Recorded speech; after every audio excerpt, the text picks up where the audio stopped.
My name is Beulah, and I am 57 years old. For 15 years, the silence of my only child was a physical presence in my home, a hollow space where a daughter's voice should have been. I filled it with work building my little preserve business from my kitchen to a brand you might see in fancy stores. The jars of jam, row upon row, were my company. I knew the weight of a peach, the exact sound of a lid sealing better than I knew my own granddaughter's laugh. And then, 6 months after a national magazine wrote about my success, a thick, cream-colored envelope arrived. The handwriting was precise, unfamiliar in its formality. An invitation to dinner, from Miranda, after all this time. My hands shook. Was this the bandage for a wound I had carried for a decade and a half, or just a new kind of salt? The date was 3 weeks away, 3 weeks to live in a suspended state between hope and dread. Every morning I would wake up and remember the envelope on my dresser, its presence both a promise and a threat. I would make my coffee and stare out at the garden, wondering what words could possibly bridge that canyon of years.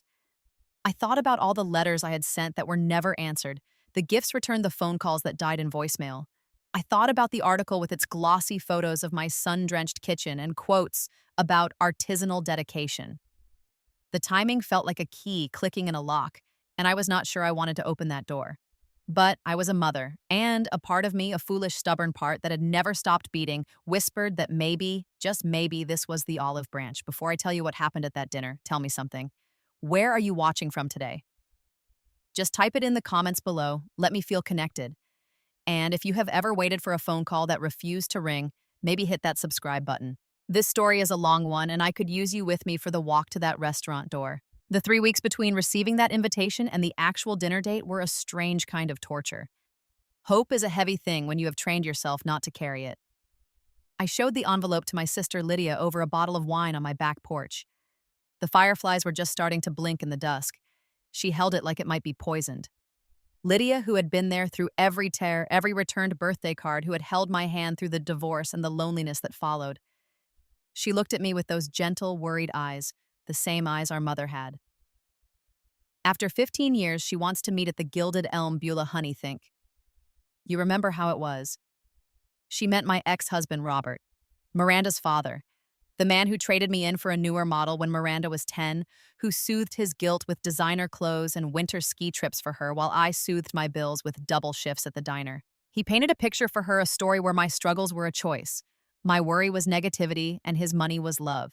Lydia reminded me of the time Miranda came back from a summer with him at 16, looking at our modest home with new critical eyes. She talked about the narrative that had been built brick by expensive brick. I tried to explain this turmoil to my business partner, Elena, a sharp woman who sees the world in balance sheets and marketing angles. We were in our small office above the commercial kitchen, surrounded by sketches of new label designs. She listened, sipping her espresso, and said, "This is an inbound merger proposal. Always identify the assets first."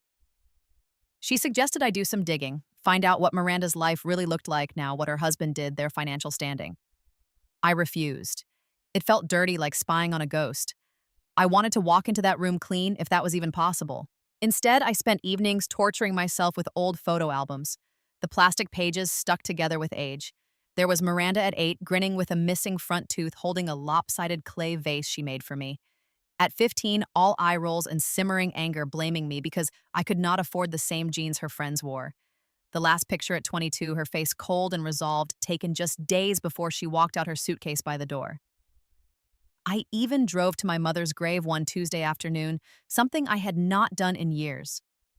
The cemetery was quiet, just the sound of rustling leaves and distant lawnmowers.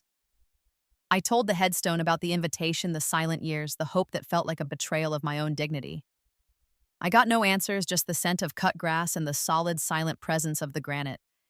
It was a conversation with the past, and it left me feeling more alone than ever. The most painful moment came at the height of my confusion on a bustling Saturday. I was at the weekly farmers market, running my stall, surrounded by the cheerful chaos of families and the bright colors of produce. A young woman with a toddler in a sun hat sampled my blackberry preserves. The little girl, maybe 2, with cheeks like ripe apples, buried her face in her mother's leg, then peeked out at me with a shy smile. The mother bought a jar. As they walked away, the little girl reached up her arms, making that universal child sign for up, and her mother swept her into an easy automatic hug, kissing her hair without even looking away from the path ahead. The simple, unearned affection of it, the effortless physical bond, hit me square in the chest. I had to turn away, pretending to reorganize already perfect jars while my vision blurred and the cheerful market sounds became a distant roar. That was the love I had lost. That was the everyday miracle that had been stolen, not in a dramatic moment, but in a thousand quiet, ordinary ones. The day before the dinner, I almost called it off 6 times. I drafted text messages on my phone, my thumbs hovering over the screen. Mother is not feeling well. Something urgent has come up with the business. But I deleted everyone. I needed to see her face. I needed to look into her eyes and know once and for all. So I did a cowardly, sensible thing. I drove to the Gilded Elm. It was a Tuesday afternoon. The building was all dark wood and gleaming brass imposing behind a wrought iron fence. I sat in my sensible sedan, 10 years old, with mud on the fenders from my country road, and watched a valet park a silver sports car for a woman in sunglasses. I did not belong there. That world of valets and pressed linen was not mine. That night, as I laid out my clothes, I chose my armor. Not a fancy dress from some boutique I could not afford, but a simple, well-cut linen pantsuit the color of wheat. It was comfortable. It was me. It was what I had built with my own hands. It would have to be enough. The Gilded Elm smelled of old money lemon polish and a low hum of quiet anxiety. The lighting was dim, designed to hide flaws and create intimacy, but it just made everything feel like a secret being kept from me. My heart was a trapped bird against my ribs, its frantic wings beating a rhythm of dread and desperate hope. And then I saw her, Miranda. She was standing by the maitre d' stand of Vision in a sleek, navy dress that probably cost more than my monthly mortgage. 37 years old, and time had polished her, sharpened her edges into something elegant and formidable. Her hair was a perfect sheet of dark gold cut in a sharp bob that swung as she turned. For a fleeting second in the curve of her cheek, I saw the little girl. Then she smiled a polite closed lip smile and it was gone. Beulah. She said my name, not Mom. We engaged in a brief, careful hug, her body stiff, her perfume something expensive and floral that stung my nose with its artificial sweetness. This is my husband, Gavin. He extended a hand, his grip firm and assessing his eyes, scanning me from head to toe in an instant. A handsome man in a tailored suit that fit him like a second skin, with the calm, confident eyes of someone used to getting what he wants and negotiating for the rest. A pleasure, Beulah. Miranda has told me so much about you. The lie was so smooth, so professionally delivered, it was almost impressive in its audacity. We were seated at a quiet corner table, the velvet banquette swallowing us. The silence that settled was thick, punctuated only by the gentle clink of crystal from another table. So Miranda finally said, folding her napkin with precise, deliberate movements into a perfect rectangle on her lap. You look well. I thanked her, my voice sounding strange to my own ears. She looked well too, stunning, I added, and it was true. Gavin jumped in expertly, taking the conversational reins, asking about my drive into the city, commenting on the unseasonable warmth for early fall. It was all surface, a skillful skimming of stones over a deep, dark lake we were all pretending wasn't there.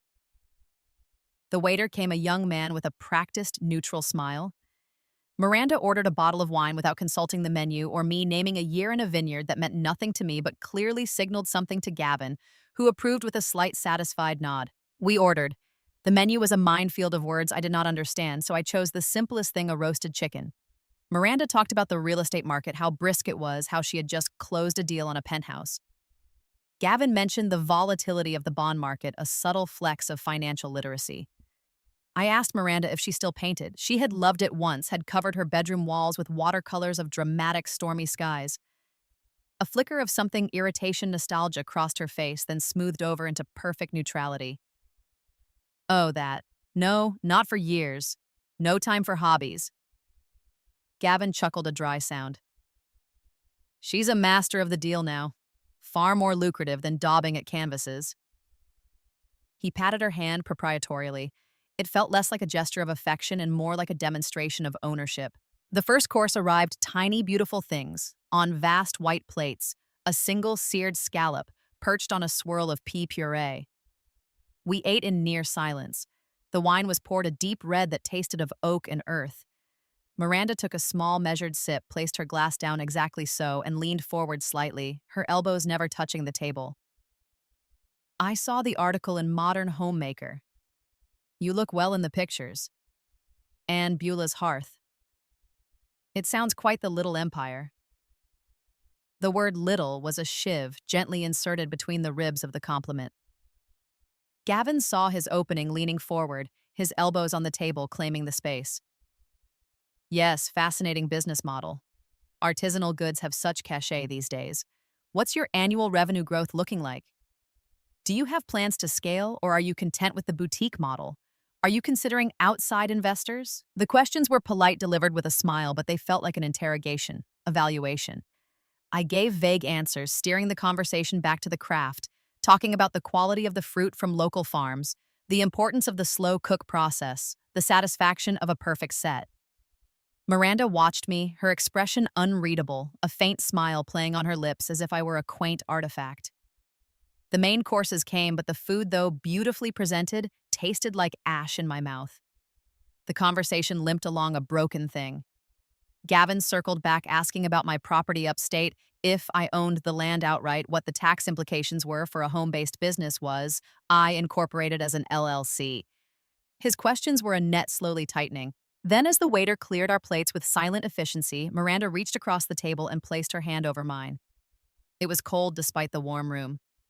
Mother, she said, her voice softening into a tone I remembered from when she was 12 and wanted a new bicycle, a practiced blend of need and charm. We're so glad we could finally do this. We have so much to catch up on. And actually, she glanced at Gavin, who gave an almost imperceptible nod of encouragement. We were hoping we could talk to you about something important. Gavin nodded, a serious, supportive partner in this important thing. The air left the room. The trap, I realized with a cold, sinking certainty, was now ready to spring. Miranda's hand stayed on mine, a cold, light weight that felt more like a restraint than a connection. She took a small, deliberate breath, the kind she used to take before a school piano recital, a performance breath. It's about Sophie, your granddaughter. My heart, that foolish, hopeful organ, gave a painful lurch. Was she sick? Was she in trouble?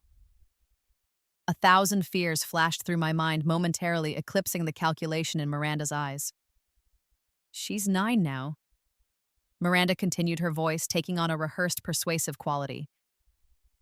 And we want the absolute best for her. We're looking at schools. The very best. Gavin leaned in, his voice dropping to a confidential tone, though no one was near enough to hear. Willow Creek Academy. Top tier.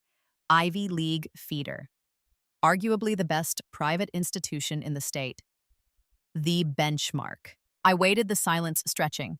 Miranda's eyes were bright, but not with warmth or maternal pride, with a kind of determined, acquisitive zeal. The tuition, it's significant. We're exploring all avenues to secure her future. My hope, Mom, is that as her grandmother, you might want to be a part of that. You might want to invest in her future. It's an investment in family. Gavin clarified, his voice all reasonable, dispassionate business. We're thinking of it as a family loan, of course. Structured with clear terms. We have a proposal drawn up. He made a slight motion as if to reach for a briefcase I now noticed tucked by his feet. The words landed one by one like stones dropped into still water, each one sending out ripples of cold understanding. Invest. Loan. Proposal. Terms. They were not asking for help in a moment of need. They were making a pitch. The 15 years of silence, the vanished birthdays, the Christmases I spent alone with the ghost of her childhood laughter echoing in the empty rooms. It all calcified in that moment into a single, hard, undeniable truth. This was not a reconciliation. This was a board meeting. I was being presented with a business opportunity, one where my emotional capital was worthless, but my financial capital had just been appraised. Miranda must have seen the light dying in my eyes, the hope guttering out like a candle in a draft. She squeezed my hand, her voice dropping to a conspiratorial whisper, laden with emotional bait. It would mean so much, Mom. It could be a fresh start for us, a way to finally be a real family. You could be a real grandmother to her. You could have a role in her life. You could be part of her story. Real! The word echoed hollow and cruel. I had been unreal for 15 years, a non-entity, a memory to be avoided. And now my financial success, the article in the magazine, had made me real again, but only in one specific utilitarian capacity, as a funding source. I thought of the sacrifices, the ones she had thrown in my face, as negativity and holding her back. The winter, I worked the graveyard shift at the diner with walking pneumonia because her college health insurance needed to be paid. The time I secretly sold my own mother's pearl earrings, the only thing of value I had inherited, to pay for her senior prom dress, a dress she later told her friends was tacky and so last season. I saw the exhaustion on my younger face in the mirror of memory, the worry lines. She resented the tired eyes, and I understood with a sudden violent clarity that they were not flaws. They were the receipt. The itemized bill for a love that was now being presented back to me with a price tag attached and a demand for payment. I slowly, deliberately withdrew my hand from under hers. I placed both my hands in my lap, gripping my linen napkin until my knuckles turned white. I looked at Gavin, his expectant, confident face. "You see a revenue stream?" I said, my voice surprisingly steady, low, and clear. He blinked, the smile faltering for a millisecond. "I see the price tag you've put on my relationship with my own child." I turned to Miranda, my gaze steady. "Where is Sophie tonight?" "Really?" Miranda's composure cracked for a second, a flash of annoyance in her eyes. "It's a school night," she repeated, her voice tighter. "She's with the nanny. We thought this was adult time." I asked, my voice still quiet but filling the space between us. "What does real grandmother mean to you?" "Miranda, does it mean babysitting on weekends? Does it mean sending birthday cards she might actually receive, baking cookies together? Or does it just mean signing a check so she can sit in a classroom with other children whose grandparents are also checkbooks?" Miranda's face flushed a delicate pink. "That's not fair, Mother. We're offering you a chance to be involved. After everything, we're reaching out. This is your chance." Gavin placed a restraining hand on her arm, quieting her. His eyes were fixed on me, recalibrating, switching tactics from persuasive son-in-law to firm negotiator. "Beulah," he said, his voice dropping its pleasantries, all smooth, hard reason. "Let's keep emotions out of this. This is a practical matter about a child's future, about giving her every advantage. Emotions aside, surely you want what's best for her. You want her to have opportunities you never could give Miranda." The waiter arrived then, a merciful, awkward interruption, presenting the dessert menu with a flourish. I looked at the gilt-edged cards, the descriptions of chocolate soufflés and passion fruit cremes, the artisanal cheese selection. The social script, the performance of a normal family dinner, demanded I order something to smooth this over, to pretend for the waiter's sake that we were just having a lively discussion. But the mask was off. The pretense was finished. The elaborate set of this restaurant, the fine china, the carefully curated wine, it was all just scenery for their transaction. A cold, clear clarity washed through me, burning away the last vestiges of heartbreak and confusion, leaving behind something harder, stronger, and infinitely more tired. I knew what came next. I did not look at the dessert menu. I placed my napkin neatly on the table beside my plate, the white linen now feeling like a shroud I was willingly shedding. I caught the waiter's eye as he hovered. "Just the check, please," I said. "Separate. I will take care of my portion." Miranda stared, confusion giving way to dawning affront. Gavin's polite mask slipped completely, revealing plain irritation. "Oh, don't be ridiculous, Beulah. We invited you," he said, his voice losing its practiced smoothness. "This is on us." I looked directly at him, holding his gaze. "This was not your invitation," I said, each word distinct. "This was a transaction. And I am opting out." My voice was low, but it carried in the hushed, murmured space of the dining room. I turned my body fully toward Miranda, blocking out Gavin the waiter, the entire room.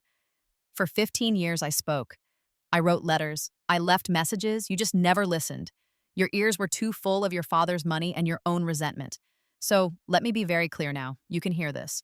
I saw her flinch a tiny recoil, but I continued, each word measured, cold and heavy, forged in the silence she had imposed. "For 15 Christmases, I set a place for you at my table. I bought a gift, wrapped it, and stored it in a closet that now looks like a shrine to a ghost. When I had my appendix out alone in that sterile hospital bed, the pain was less than the wondering if you would even be notified if I died on that table. I learned about your wedding, a lavish affair I saw in a society column, and the birth of my only grandchild from a blurry photo on my cousin's Facebook page. Do you have any idea what that silence sounded like, Miranda? It wasn't quiet. It was a scream inside my head every single day, a scream you chose to ignore. Your father, I said the name like a piece of glass in my mouth, bought your loyalty with ski trips and a trust fund. He sold you a convenient story where my love, which came dressed in overtime and worry lines and secondhand coats, was somehow lesser a burden. You chose the easier parent to believe, the one who asked nothing of you but your presence on a postcard, and you have spent 15 years punishing me for not being easy, for not having the currency he had. Gavin tried to interrupt, his hand slicing the air. This is hardly the place for this. This is the perfect place. I cut him off, my voice gaining a fraction of volume enough to make his eyes widen slightly. This temple of deals, this altar of transactions. You look at me and you see a line item, a grandmother subscription plan, a return on investment. But you cannot freeze love for 15 years, let it gather frost in the dark, and then expect to thaw it out with a check. You do not get to auction off a place in my heart that you yourself set on fire and walked away from without a backward glance. Miranda's eyes were wide now, her mouth a thin, bloodless line. Her composure was crumbling into something raw and ugly. You were never supportive. You were always dragging me down with your struggle, your bitterness.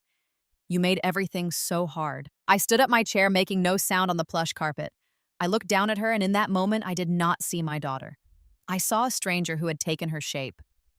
My support was food on the table when your father forgot the child support. My support was a roof that didn't leak, even if it was small.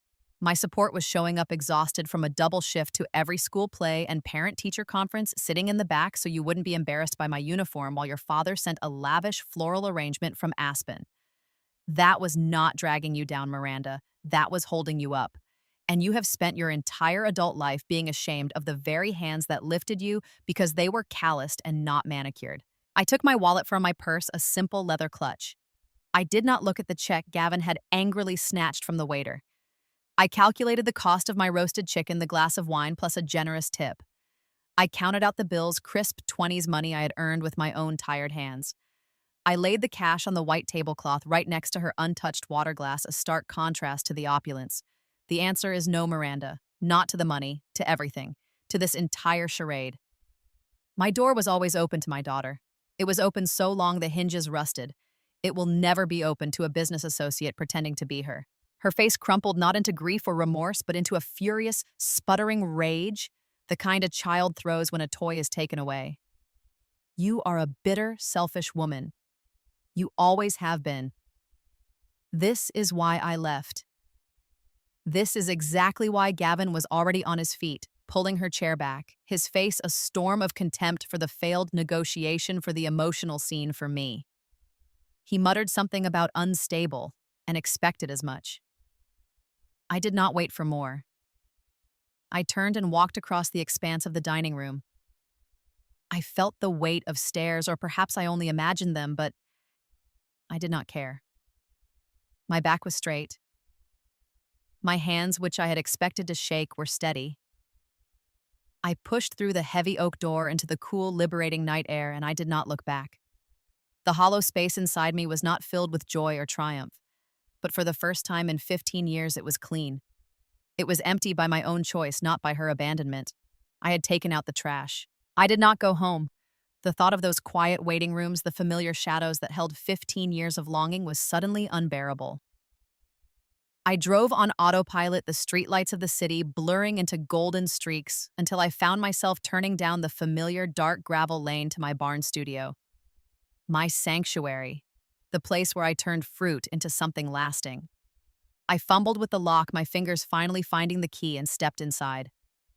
The familiar smells washed over me like a balm, the sweet fermented scent of aging fruit, the wood smoke from the old stove I used in winter, the earthy, comforting scent of raw sugar and cinnamon. I did not turn on the main lights. A single safety bulb glowed over the vast stainless steel work table, casting long, dramatic shadows. I leaned against the cold, solid metal, the events of the evening playing on a loop behind my eyes, Miranda's calculating smile, Gavin's assessing gaze, the feel of the cash on the tablecloth. And then it came. Not the ragged, desperate sobs of the early years of abandonment, but a deep, shuddering wave of release, as if a dam made of grief and hope and pride had finally broken. Tears streamed down my face, silent and hot and endless. I cried for the little girl in the photo album who loved to bake with me. I cried for the young, terrified mother who tried so hard and was told it was not enough, was never enough. I cried for the years wasted hoping for a change of heart that was never coming. And then, to my surprise, I cried with a strange, fierce pride that burned in my chest. I had said it. I had looked my ghost in the eye, the ghost of the daughter I thought I had, and told her she was no longer welcome to haunt me. I had reclaimed my narrative. When the storm passed, leaving me scraped raw but somehow lighter as if I had shed a skin, I called Lydia. It was past 10 o'clock, but she answered on the first ring, her voice alert, as if she had been sitting by the phone waiting. I told her everything: the oppressive restaurant, the cold proposition, the exact words I had said. There was a long-waited silence on the other end. Then her voice thick with an emotion I could not immediately name, she said, "You did it, Bubba. You finally laid down a boundary made of stone, not a fence, a wall, and you built it right where it needed to be. I am so proud of you." We talked for over an hour, and she did not offer empty platitudes about things getting better or bridges being rebuilt. She simply said, "You are not alone in this. You have never been alone. I am here." And that was everything. The next morning, hollow-eyed but clear-headed, I met Elena at our usual corner booth in the diner downtown, the one with the chipped formica and the best coffee. She took one look at my face, the set of my shoulders, and slid a manila folder across the sticky table without a word. "I told you it was a merger," she said softly, stirring a packet of sugar into her cup. "I did the due diligence you were too noble to do." I opened the folder with a sense of dread. Inside were printouts, cold facts in black and white. Gavin's boutique finance firm was overleveraged. Industry whispers suggested layoffs were coming. Their mortgage on a showy house in an elite suburb was substantial, with balloon payments looming. The push for Willow Creek Academy was not just an aspiration for Sophie. It was a desperate need for them to maintain a specific social foothold, a networking necessity for Gavin's flailing business. It was all there in cold, hard print, confirming my worst suspicions with clinical detachment. The last shred of doubt, the tiny whispering voice that had pleaded, "Maybe she does miss me. Maybe she is just awkward. Maybe she needs me." It evaporated like mist in sunlight. It was a transaction. Pure, simple, and desperate. That afternoon, with a resolve that felt both brutal and necessary, I did something I should have done years ago, not out of spite, but for my own survival. I opened my phone. I found Miranda's number still saved under My Girl, with a heart emoji from a lifetime ago. I blocked it. I found her email address. I blocked it. It was not an act of anger, but the finality of closing a heavy door on a drafty, haunted room. Then I took out a pad of my best writing paper, the thick, cream-colored stock I used for thank you notes to special stockists. I wrote a letter, not to send. This was for me. I wrote about the first time I held her, the overwhelming, terrifying love. I wrote about the sound of her 6-year-old laugh like bells. I wrote about teaching her to ride a bike, the feel of her small, tense back under my steadying hand. I wrote about the ache of her absence, a physical pain in my side. I wrote all the love that had had nowhere to go for 15 years, the dammed-up affection, the unsaid pride. I did not edit. I did not hold back. I filled 12 pages front and back, my handwriting growing messier, more urgent. When I was done, my hand cramping, I did not reach for an envelope. I took the pages to the stone fireplace in my living room. I crumpled them one by one and lit the edge of the first with a long match. I fed the fire, watching the flames hungrily consume the words, the ink turning to smoke, the paper curling into black lace before crumbling into ash, rising up the chimney and out into the wide, indifferent sky. I let it all go, the love, the hope, the hurt, the fantasy. I offered it to the air. It was a funeral pyre for a relationship that had died long ago. Later that week, I was back at my market stall, the normalcy of the routine a grounding force. An elderly man named Arthur, a weekly regular, shuffled up. He bought a single jar of my blackberry jam, as he did every Saturday. For my wife Eleanor, he said, his voice soft and worn like old leather. "She has Alzheimer's. She does not remember my name most days. Sometimes she asks if I am her brother, but when I bring her this toast with your jam..." He tapped the jar. "She always remembers this taste. She smiles. A real smile." He took the jar, his gnarled hands gentle around it, and gave me a nod that held a universe of shared, quiet sorrow. That small, profound testament that love could persist as a taste, a scent, a consistent, humble act of care, sank into my soul deeper than any sermon or self-help book ever could. That was the currency I understood. That was the economy of the heart I lived in. I had to channel the energy somewhere. The cold fury, the liberated grief, the fierce but weary pride. It was a powerful fuel, and I could not let it curdle inside me into a new kind of bitterness. So, I started a new project. I called it the Hearth's Embrace. I set aside a fixed percentage of my company's quarterly profits and carved out every Wednesday afternoon. I partnered with a local women's shelter, a place with bright, clean rooms and wary eyes. I would teach small groups of women, many of them single mothers fleeing situations I could too easily imagine, the basics of preserving. Not as a cute hobby, but as a skill. How to turn a flat of overripe discounted peaches into jewel-toned jam that could feed their kids for weeks. How to pickle cucumbers from a community garden. How to make a simple apple butter that made a dollar store loaf of bread feel like a feast. It was not about making them entrepreneurs overnight, though. A few showed that spark. It was about giving them a taste of self-reliance, the quiet, profound satisfaction of creating something tangible and good with their own hands, something that could nurture their children. In teaching them and focusing on their hesitant smiles when a lid sealed with that satisfying pop, I was healing myself.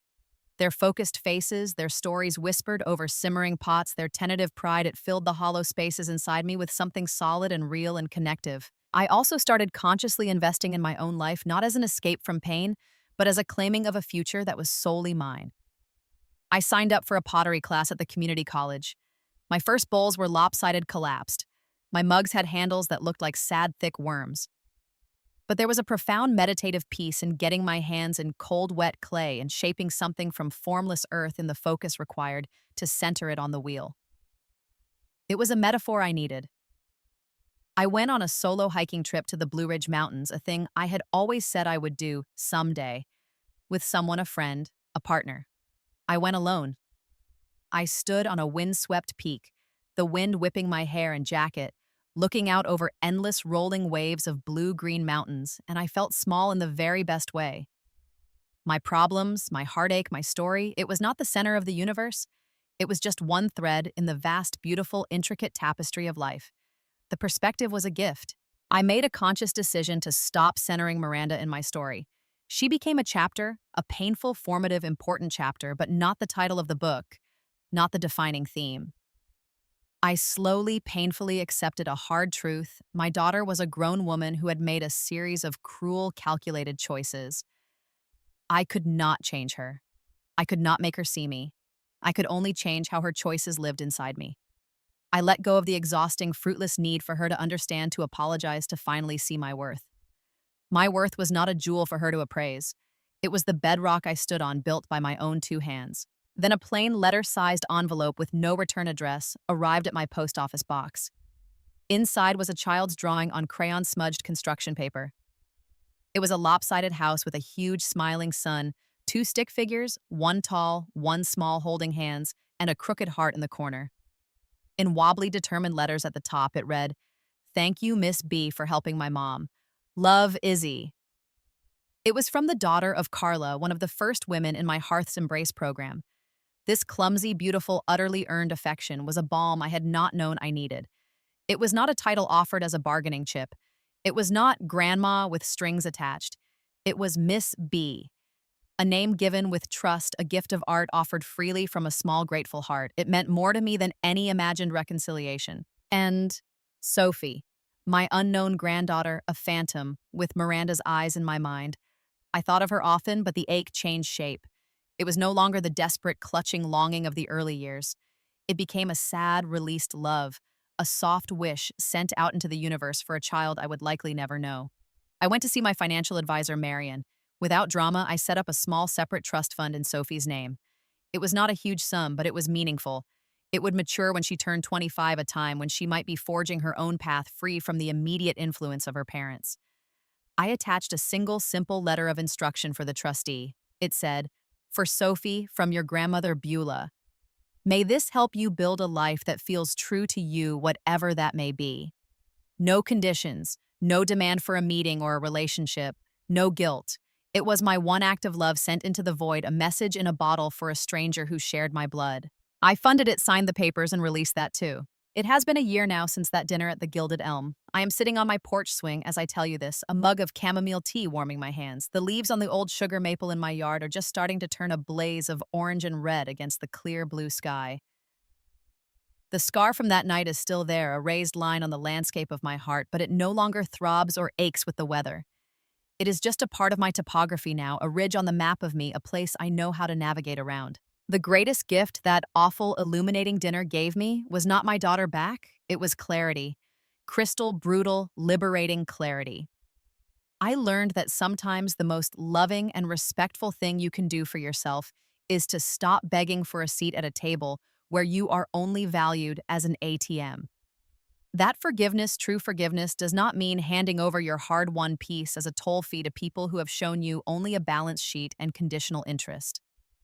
True peace, the deep down, soul quieting kind, came when I stopped trying to fix, mend, or resuscitate a relationship that only I was mourning.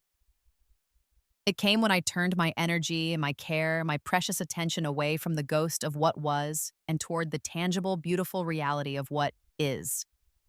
It came when I started tending with both hands and a full heart to the life I actually had built from the ashes. My business is thriving, but that is not the point anymore. The Hearth's Embrace program has its first graduate, a woman named Anya, who now sells her own small batch pickles and relishes at a little stand at the next town's market. She texted me a picture of her setup last week, her face beaming with pride.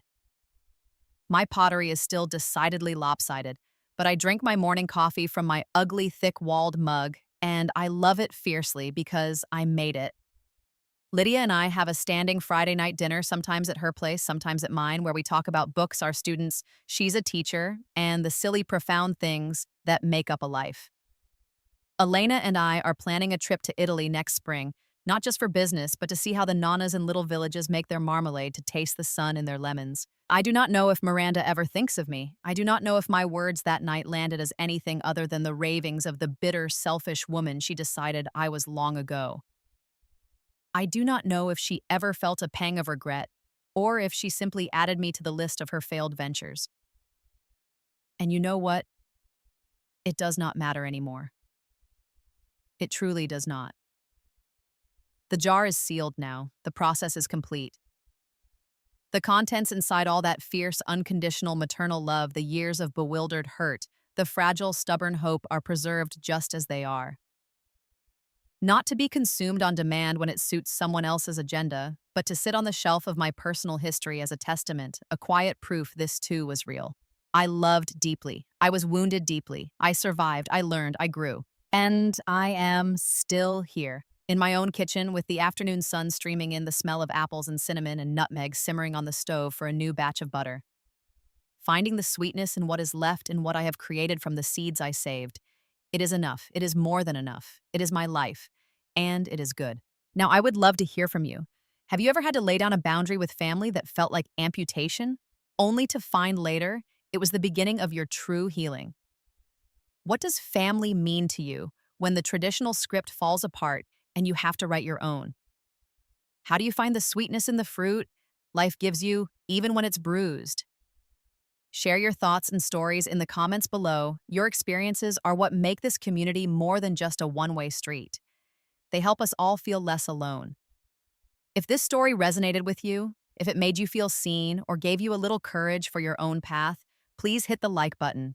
It lets me know these conversations matter. And if you want to join me for more stories about rebuilding from the ground up, about finding quiet strength and unexpected joy, please hit that subscribe button and ring the notification bell. Share this with someone you know who might need to hear that it is okay to walk away from a table that no longer feeds your soul and that there is a feast waiting for you at your own hearth. Thank you for listening. Thank you for your time. And wherever you are in your journey tonight, I wish you the profound peace of your own porch swing, the courage to preserve your own truth, and the simple, sustaining taste of the sweetness you have made all by yourself. Good night.